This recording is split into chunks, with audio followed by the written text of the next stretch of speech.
नमस्कार दोस्तों, मेरा नाम है अभिषेक और स्वागत है आपका इन्वेस्टिंग गुरुकुल चैनल में। दोस्तों, रीसेंट सर्विस पे अगर हम लोग नजर डालें तो ये बात हमें साफ पता चलेगी कि अमीर और अमीर होते जा रहे हैं और गरीब होते जा रहे हैं। तो यहाँ पर दो सिंपल सवाल उठाए जा सकते हैं। पहला ये कि इन अमीरों के पास ऐसे कौन सी की टू सक्सेस है जिससे इनकी वेल्थ इंक्रीज ही होते जा रही है, और दूसरा ये कि क्या हम जैसे मिडिल क्लास लोग भी अमीर बन सकते हैं। तो इस सवाल का सिंपल सा जवाब है जी हाँ, एक कॉमन मैन भी अमीर बन सकता है, और इसका की टू सक्सेस है इन्वेस्टमेंट एंड पेशेंस। क्योंकि अगर इसी दोनों टर्म को ऐड कर दिया जाएगा तो आपको मिलेगा पावर ऑफ कंपाउंडिंग। इसको और अच्छे से समझते हैं। दोस्तों, अगर आप 10 लाख रुपए किसी म्यूचुअल फंड में इन्वेस्ट करते हैं जिसका रिटर्न 18% का है, तो क्या आप बता सकते हैं कि 30 साल के बाद में आपको कितना अमाउंट मिलेगा? तो मोस्टली आप लोग कैलकुलेटर का सहारा लेंगे, लेकिन मैं आपको एक शॉर्टकट बताता हूँ जिसका नाम है रूल ऑफ 72। इसका मतलब ये है कि अगर आप 72 को किसी भी रेट ऑफ रिटर्न से डिवाइड करोगे तो आपको पता चल जाएगा कि आपका पैसा कितने साल में डबल होगा। तो जैसा कि हमने 18% का रिटर्न लिया है, तो 72 को अगर 18 से डिवाइड करेंगे तो रिजल्ट आएगा 4, यानी कि 4 साल में आपका पैसा डबल हो जाएगा।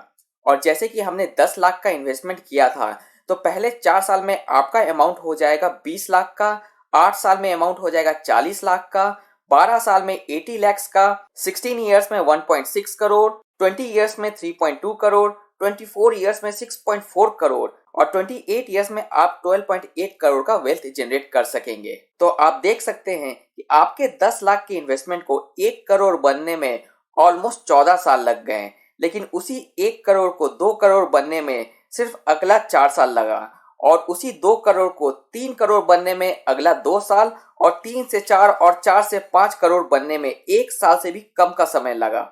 इस कंपाउंडिंग का बेस्ट एग्जांपल है एप्पल कंपनी, जिसने 1 ट्रिलियन के मार्केट कैपिटल तक पहुंचने में 42 इयर्स का समय लगाया। वहीं 2 ट्रिलियन पहुंचने में सिर्फ 2 साल का, और 3 ट्रिलियन पहुंचने में सिर्फ 16 मंथ्स का टाइम लिया। ये तो बात हो गई कंपाउंडिंग के कैलकुलेशन और उसके रिजल्ट्स की, लेकिन अब हम लोग म्यूचुअल फंड में या स्टॉक्स के जरिए समझते हैं कि असल में कंपाउंडिंग इफेक्ट क्रिएट कैसे होता है। तो सबसे पहले हम लोग इक्विटी म्यूचुअल फंड और स्टॉक के बीच के रिलेशन को समझते हैं। दोस्तों, म्यूचुअल फंड के जरिए बहुत से इन्वेस्टर्स अपने पैसों को एक फंड मैनेजर को देते हैं, और फंड मैनेजर अपने अकॉर्डिंग और सेबी के गाइडलाइंस के तहत उस पैसे को डिफरेंट कंपनी में स्टॉक मार्केट के जरिए इन्वेस्ट करते हैं। जैसे जैसे उस कंपनी में ग्रोथ आती है, वैसे ही वैसे स्टॉक्स के प्राइस भी इंक्रीज होते रहते हैं, और यही ग्रोथ आपके म्यूचुअल फंड के एनएवी पर भी रिफ्लेक्ट करता है, और आपकी एनएवी भी ग्रो करना शुरू कर देती है।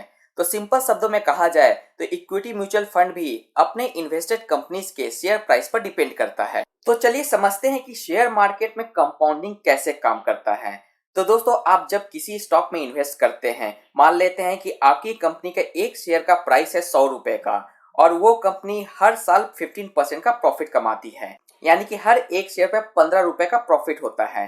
तो उस कंपनी के पास में 2 ऑप्शन है, या तो उस 15 रुपए को री इन्वेस्ट कर दे, या तो अपने इन्वेस्टर्स को डिविडेंड के रूप में प्रॉफिट का हिस्सा दे दे। लेकिन अगर कंपनी के फ्यूचर प्लान्स अच्छे हैं और ग्रो करने का पोटेंशियल रखती है, तो कंपनी ऐसे समय में फाइनेंस की जरूरत को देखते हुए या तो कम डिविडेंड पे करती है, या तो कोई भी डिविडेंड पे नहीं करती है, और पूरा का पूरा अर्निंग री इन्वेस्ट कर देती है। और इसी तरीके से नेक्स्ट ईयर अगर ये कंपनी वापस से 15% से ग्रो करती है, तो उस टाइम उसकी अर्निंग 100 रुपए पर नहीं होती है, बल्कि 115 रुपए पर होती है। जिसका मतलब है कि कंपनी अपने प्रॉफिट को कंपाउंडिंग के जरिए इंक्रीज करते रहती है। अगर ये कंपनी इसी तरीके से 15% के रेट पर ग्रो करती रहेगी, तो अगले 5 साल में उसके एक शेयर की कीमत 201 रुपए की हो जाएगी, यानी कि 5 साल में आपका पैसा डबल हो जाएगा। अब हमारे दिमाग में नया सवाल ये आता है कि क्या गारंटी है कि ये कंपनी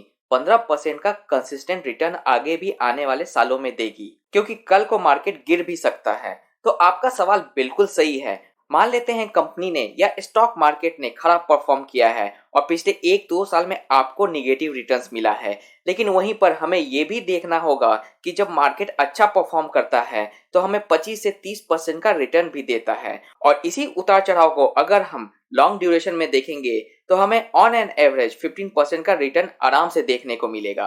क्योंकि अगर हम इंडियन इंडेक्सेस का रिटर्न को देखें तो पिछले 20 साल में निफ्टी 50 ने अप्रॉक्स 15% का CAGR रिटर्न दिया है।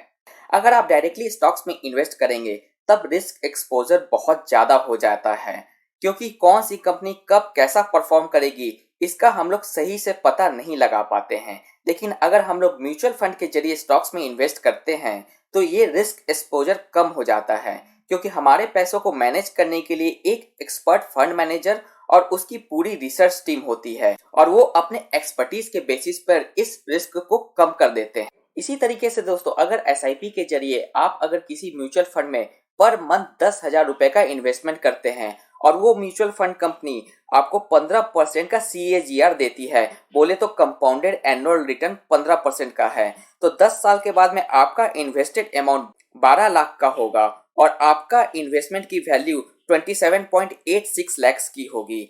20 साल के बाद में आपका इन्वेस्टेड वैल्यू 24 लाख का होगा और आपका टोटल रिटर्न 1.51 करोड़ का होगा। और यही इन्वेस्टमेंट को अगर हम लोग 25 साल तक कंटिन्यू रखेंगे तो 25 साल के बाद में आपका टोटल इन्वेस्टेड अमाउंट 30 लाख का होगा और आपको टोटल 3.28 करोड़ रुपीस मिल रहे होंगे। तो आप यहाँ पे भी देख सकते हैं कि पहले 10 साल में आपका इन्वेस्टमेंट सिर्फ डबल हुआ, लेकिन अगले 15 साल में आपका इन्वेस्टमेंट 10 गुना से भी ज्यादा से बढ़ा है।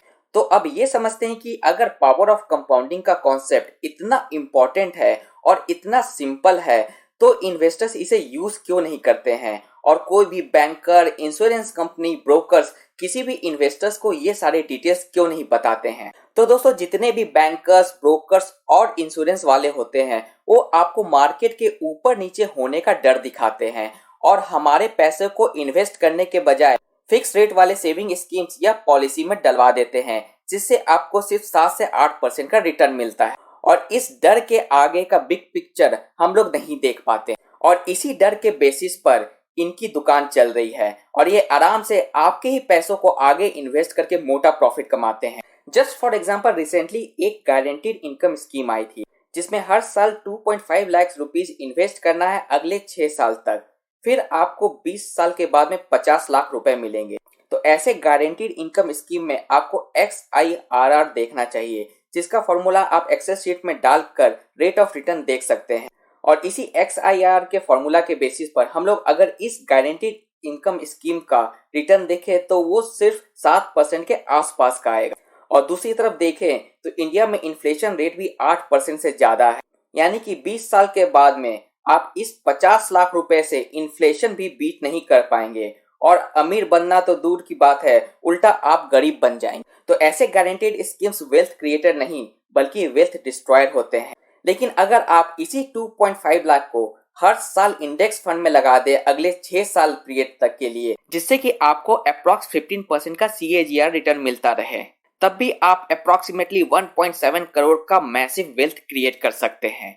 इसलिए ऐसे गारंटीड स्कीम्स का बहुत प्रमोशन किया जाता है और ब्रोकर्स को भी इस पॉलिसी को सेल करने के लिए बहुत कमीशन भी दिया जाता है। इसलिए दोस्तों, आप म्यूचुअल फंड या तो स्टॉक्स में इन्वेस्ट करके बड़ी बड़ी कंपनीज के ग्रोथ में हिस्सेदारी ले सकते हैं और आज की डेट में जितने भी बिलीनियर्स हैं वो सब अपने बिजनेस के दम पर ही अमीर हुए हैं, क्योंकि सेविंग्स करके आप सिर्फ अपने घर का खर्चा निकाल सकते हैं लेकिन आप अमीर कभी नहीं बन सकते हैं। तो आशा करता हूं दोस्तों आज का वीडियो आपको पसंद आया होगा। इसी तरीके के इंफॉर्मेशनल और एजुकेशनल वीडियोस के लिए हमारी टीम के साथ जुड़े रहें। तब तक के लिए दोस्तों खुश रहें, स्वस्थ रहें एंड कीप इन्वेस्टिंग। जय हिंद।